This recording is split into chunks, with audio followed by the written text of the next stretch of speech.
Why, hello there, it is 17 days until Elden Ring comes out on February 25th, 2022, and this is the Elden Wait Countdown.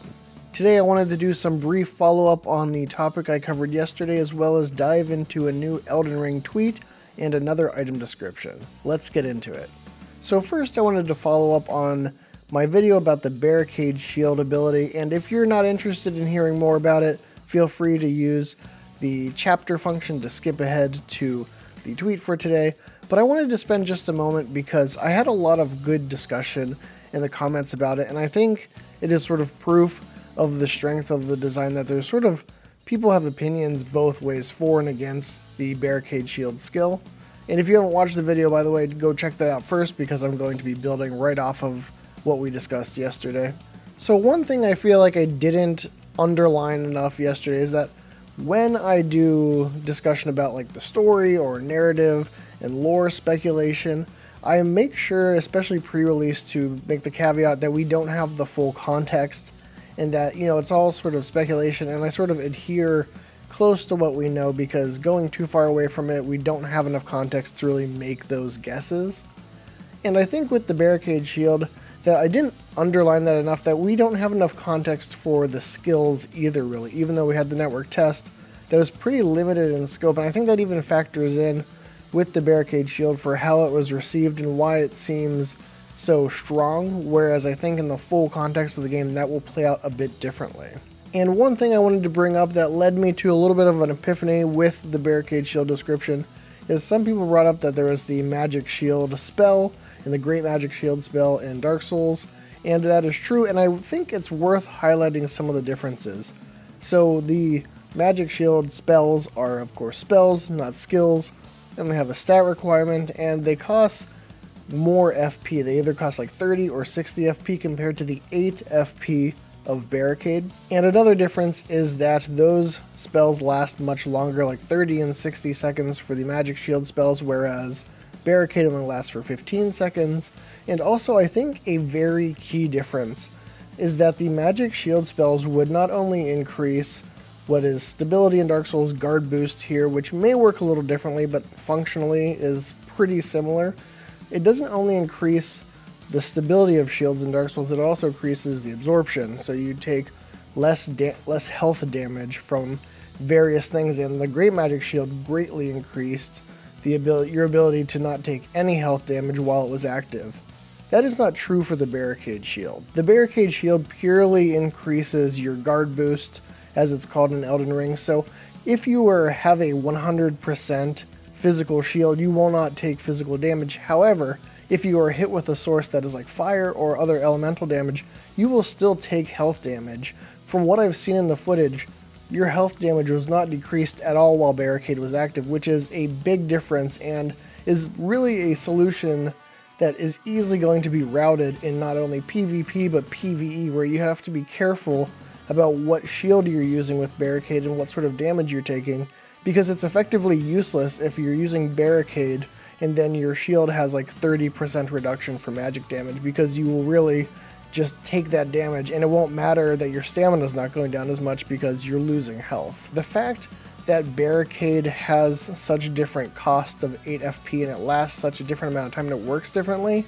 were obviously all things that From Software considered, and if they worked essentially the same, I think there might be the discussion that the balance is different, but because they're so obviously different in the nuances from each other, it was considered by From Software, and we really need the full context of the game to understand it. And I think even this sort of realization that the type of damage you're receiving makes a huge difference for Barricade, whereas Magic Shield is much better at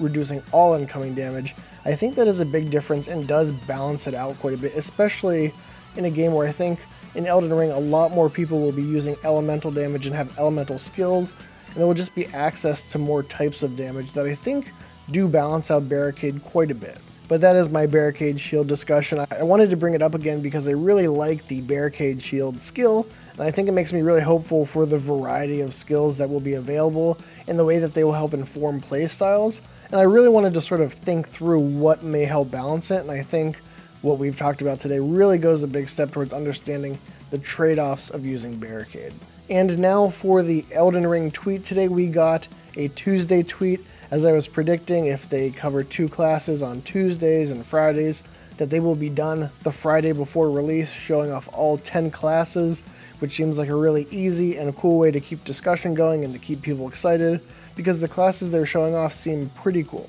Today we have the Prisoner and the Warrior, and once again we have some concept art of these starting classes, and first I will talk about the Prisoner. The Prisoner's description says, a prisoner bound in an iron mask, studied in glintstone sorcery, having lived among the elite prior to sentencing. And the community knows the Prisoner better as Jorge, which became a meme where at some point after a screenshot was released with the Prisoner set,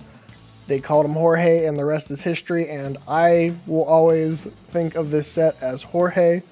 And I think this description is really interesting. We know from the Noble Sorcerer's Ashes that Carian nobles studied at the Academy, and it's very possible that this tradition continued even after the Tarnished were exiled, where more affluent individuals would study glintstone sorcery as a means of status. Also, the mask and this backstory all feel like a hearty nod toward the man in the iron mask. Perhaps Jorge is a king's twin. People have also pointed out that it looks similar to Femto from Berserk, and why not? And next we have the Warrior, and their description says, a nomad warrior who fights wielding 2 blades at once, an origin of exceptional technique. And this ties into our item description for today, which they are wearing. It is the Blue Cloth Cowl, and that description says, cowl of a nomadic warrior. The blue color of its fabric symbolizes brisk waters, as fluid and flowing as the sword in the hand of its wearer. Just as still waters turn foul, stagnation leads to decay. The warriors who wear this cowl must remain ever drifting. So we have our nomadic warrior, and From gets to talk about a theme they enjoy returning to, which is that stagnation leads to decay. Unrelated to the warrior, this theming got me thinking about the Crimson Rot and how it could possibly be a result of the Golden Order and their resistance to accept the natural progression. This is speculation, of course, but as Miyazaki chose the symbolism of the Erd Tree to represent the Golden Order, and something that is born, lives, and dies,